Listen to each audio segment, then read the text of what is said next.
How do things work within your car engine? Let's open it up and learn about internal combustion.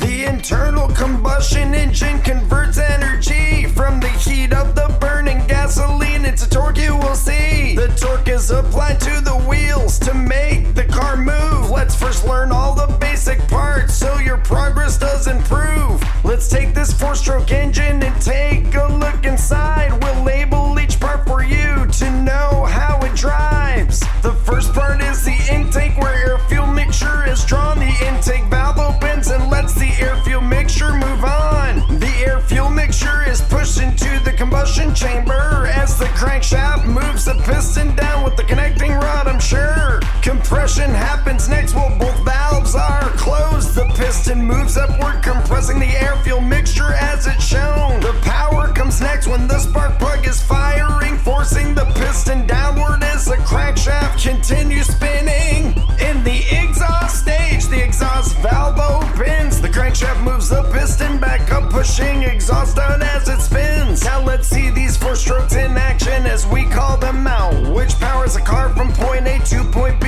as you're out and about. First we have the intake, you see it working here. Next comes compression, compressing the air-fuel mixture there. Here we have the power with the spark plug explosion, forcing the piston down. Now this stage is done. Last stage is the exhaust, when the piston pushes out the burn gas from the combustion chamber right out.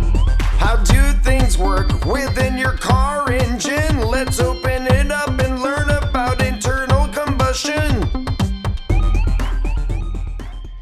Thanks for watching KLT. Please subscribe to this channel, like our videos, and check out the KLT merch store.